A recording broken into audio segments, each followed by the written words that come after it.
Bagaimana hukum menfidyahi orang yang sudah meninggal dunia daripada kewajiban dia saat hidupnya? Pada bagian ini ulama berbeda-beda.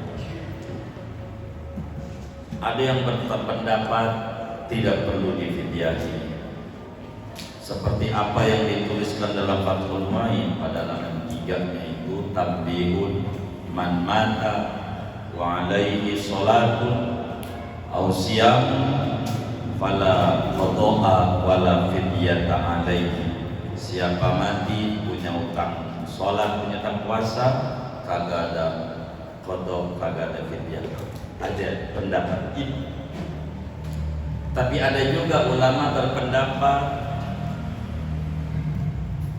ada fidyah buat puasa berdasarkan hadis Nabi, man mata wa alaihi siyamun at'ama an waliyuh. Siapa orang mati punya utang puasa Ramadan, maka difidyahi, diberikan beras makanan pokok oleh keluarganya yang mengerjakan dari hartanya si mayit. Ada juga yang berpendapat diqadain saja, artinya puasa yang ditinggalin, man mata wa alaihi siyamun soma anhu waliyuh. Siapa orang mati punya utang puasa, diqadain oleh keluarganya. Bisa saja begitu. Lalu bagaimana? Nah, berbicara fidyah puasa di dalam mazhab Syafi'i itu masyhur pendapatnya. Fidyah puasa yang ditinggalin berapa? Dari mulai dia baliknya umur berapa dia? 15 tahun.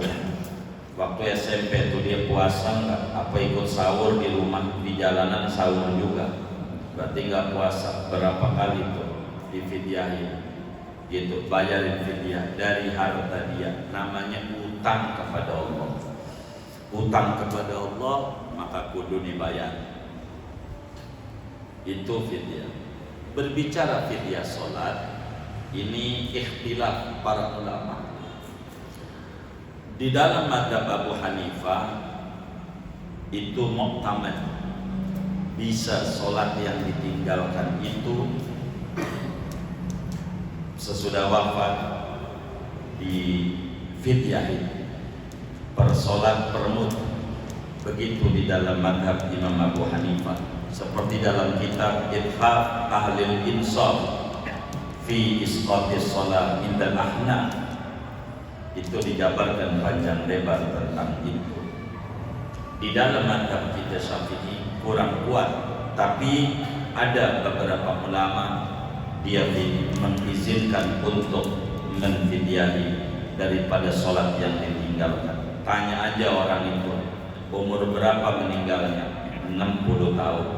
Oh, umur 60. Berapa dia enggak sholat? Wow, enggak jelas. Dulu dari kecilnya sholatnya rajin enggak? Kata bapak sih paskin Sabtu umur 59. Oh, berarti setahun. Berarti setahun sholat.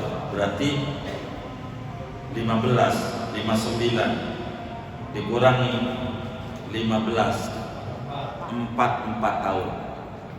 Bagaimana ngitungnya? 5 waktu. Doa Rasul subuh dikali 30, ya kan? Sebulan. Kan sebulan tuh dikali 12 sama dengan setahun dikali 44. Kurang lebih kira-kira 35 ton dah. Ya hitung aja dah. Kita habis aja kagak ngitung. Ya kira-kira aja. Hitung aja. Beras. Itulah namanya orang mengerti. Jadi orang meninggal jangan ngomongin warisan dulu. Punya utang gak dia sama Allah? Begitu. Puasa tinggal dihitung kalau puasa. Puasa 30 hari dah. Itu gampang hitungnya, kali 44 kan dikit, setahun sekali. ringan puasa. Bayarnya fidyah. Nah, untuk siapa ini fidyah? Fidyah ini khusus fakir miskin. Tidak bisa yang gak fakir miskin ngambil, bakal jadi miskin dan susah hidupnya. Jangan ngambil. Begitu. Kalau kita merasa gak miskin, karena fidyah bukan kayak zakat. Kalau zakat 8 golongannya. Kalau fidyah 2. Walladzina yutiqunahu fidyatun ta'am miskin. Berarti di bawah miskin fakir, hanya fakir miskin saja yang boleh dia dapetin fidyah. Anterin sama orang miskin, kasih. Berapa fidyahnya? Ya 4 ton. Kasih sama orang miskin. Jadi OKB, orang kaya Bali.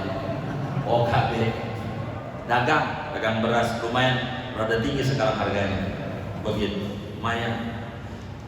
Begitu, kayak begitu, dengan ketentuan dan aturan. Begitu. Dikeluarkannya kapan? Bagusnya sebelum dikubur, belum disolatin tuh. Keluarin. Jadi sehingga waktu sholat tuh saudara, kalau si mayit ini punya sangkutan, kan begitu, sama orang, sama Allah enggak dia, sama Allah juga punya sangkutan. Harap hubungnya sama keluarga. Ada penghutang sama Allah, saya udah keluarin tuh, saya udah bagi dari tadi pagi sebelum dibawa ke masjid ini. Begitu, kasih sama orang miskin. Begitu. Jadi alat pilihan fidyah, silahkan saja fidyah puasa, dan itu masyhur kalau fidyah puasa. Kalau fidyah sholat ada ulama yang membolehkan, ada ulama yang tidak membolehkan. Adapun kami ikut sama ulama yang membolehkan itu. Begitu, ikut pendapat yang mengatakan boleh di fidyah. Begitu. Bagi orang ninggalin sholat berapa? Hitung aja. Sholat yang ditinggalin berapa dari dulu sampai dia mati. Cuman yang paling bagus, ini yang saya pilih pendapat yang paling bagus. Ketika ada orang meninggal, nanya sama kita, ini diapain, fidyahin apa kagak? Dilihat. Kalau yang nanya ini yang matinya orang kaya, orang kaya, kita bilang qadhain. Qadhain, ente qadhain apanya? Ya sholat baba ente berapa? Ya ente hitung aja dari umur 15 itu, pokoknya 5 dikali 30 kali 12 kali 44. Qadhain itu terus sabanari, jangan warisannya doang yang mau, ininya juga ente kudu. Begitu qadhain. Puasa ente itu berapa umurnya? 60. Insaf 59, berarti 4 tahun. Ya udah hitung 30 hari dikali 44, dibagi anak berapa tuh? Itu suruh pada qadhain bapaknya. Kalau orang kaya, yang datang orang miskin. Ini bagaimana ini mayit ini? Fidyahin. Fidyahin. Yang dari beras. Jangan nama orang kaya suruh fidyahin. Enak dia, ringanan. Orang miskin suruh qadhain, emang juga saban hari kagak makan gua puasa. Biar ada hukuman juga sama anaknya tuh.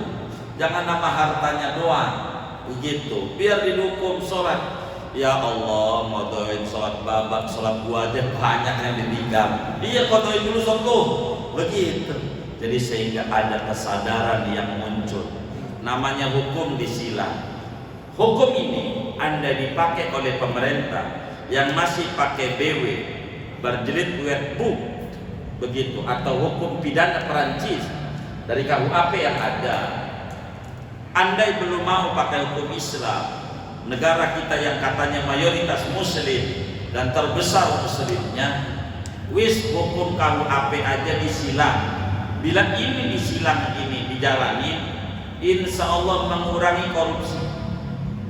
Apa itu disilang?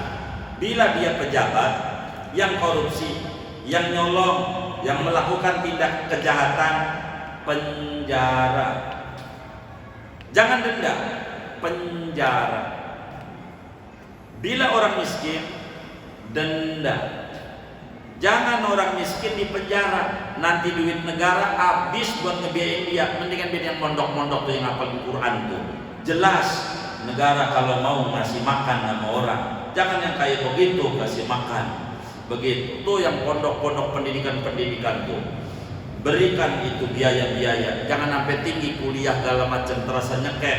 Nanti negara kekurangan orang-orang yang cerdas gara-gara tinggi biaya pendidikannya. Yang model begitu tuh negara pikirin.